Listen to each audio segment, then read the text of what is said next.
नमस्कार दोस्तों, आज मैं आपके साथ एक केस स्टडी शेयर करूंगी। केस स्टडी है कि किसी को अपने लिए नया घर खरीदना है। नया घर खरीदते वक्त हमें किन बातों का ध्यान रखना चाहिए और क्या जिनकी मैं केस स्टडी शेयर कर रही हूँ उनको वो घर खरीदना चाहिए नहीं चाहिए, इन सब के ऊपर आज हम बात करेंगे। ये है घर का लेआउट जिस पे हम वर्किंग करेंगे। अगर मैं घर के मेन एंट्रेंस की बात करूं तो है N1 N2 में। As per vastu it is not good, but उनकी कुंडली के साथ भी अगर मैच नहीं करता है तो हम उन्हें मना कर देंगे। अब हम बात करते हैं उनकी कुंडली के ऊपर।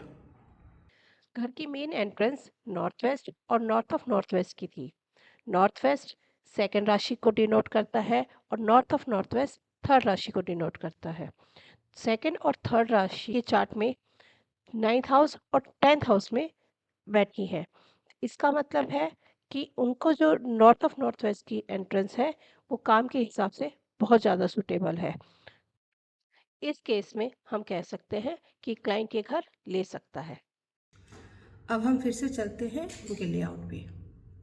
अब हम इस लेआउट पे बात कर लेते हैं। एंट्रेंस की तो हम बात कर चुके कि हाँ, हम वास्तु के हिसाब से उसे ट्रीट करा देंगे, पर अकॉर्डिंग टू उनकी कुंडली चल जाएगी। प्लस मैंने उनसे बात करी थी कि जो ये पाउडर रूम है, वॉशरूम है, इसको वो तुड़वा दे ताकि हमें N3 की एंट्रेंस मिल सके, जो उनके काम के हिसाब से भी अच्छी है एंड एज़ पर वास्तु भी बहुत अच्छी रहेगी। अब हम किचन की बात करते हैं। किचन इनके साउथ की तरफ है, जो कि हम बैलेंस कर सकते हैं। लिविंग इनका वेस्ट साउथ वेस्ट की तरफ बनेगा तो रिकमेंडेड है। जो टॉयलेट सीट है वो ESC की तरफ है, तो ये भी रिकमेंडेड है। बेडरूम इनका ENE और ईस्ट की तरफ बनेगा, जो कि हम उनको रिकमेंड करते हैं। अच्छा होता है फन के लिए और उनके सोशल एक्टिविटी के लिए। देखा आपने किस तरीके से हम नया घर खरीदते वक्त कुछ बातों का ध्यान रखते हैं। सबसे पहले तो हमें उनकी एंट्रेंस ज़रूर चेक करनी चाहिए। अगर हो सके तो क्लाइंट की कुंडली के साथ ज़रूर मैच कर लें, ताकि ये पता चल जाए कि एंट्रेंस उनके लिए सूटेबल है कि नहीं। कहीं एंट्रेंस उनको दुखदाई तो नहीं है, वास्तु के साथ मैच करते हुए भी कहीं उनको परेशानी तो नहीं आ जाएगी।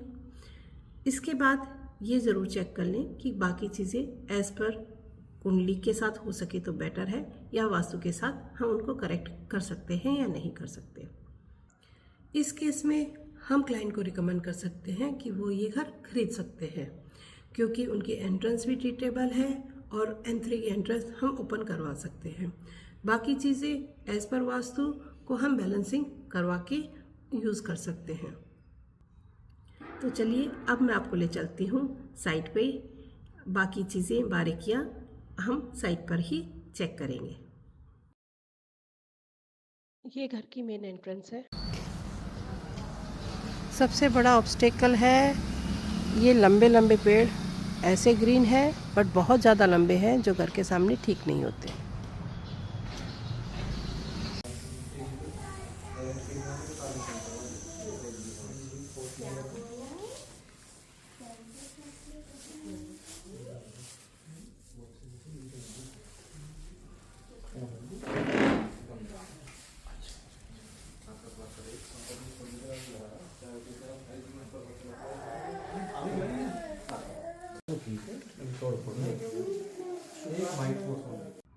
जैसा कि हमने देखा साइड पे नॉर्थ ओपन है, बाकी चीज़ें हम ट्रीट कर सकते हैं, तो मैंने क्लाइंट को रिकमेंड किया है कि ये घर आप ले सकते हैं। Thank you for watching this. इसी के साथ आप लोग बने रहिएगा। मैं आगे भी बहुत सारी केस स्टडीज़ लेकर आऊँगी, चाहे वो नया घर खरीदने की हो या लोग जिनमें रह रहे हैं और प्रॉब्लम्स आती हों, जिनको हम रेमेडीज़ के थ्रू करेक्ट करते हैं। नमस्कार।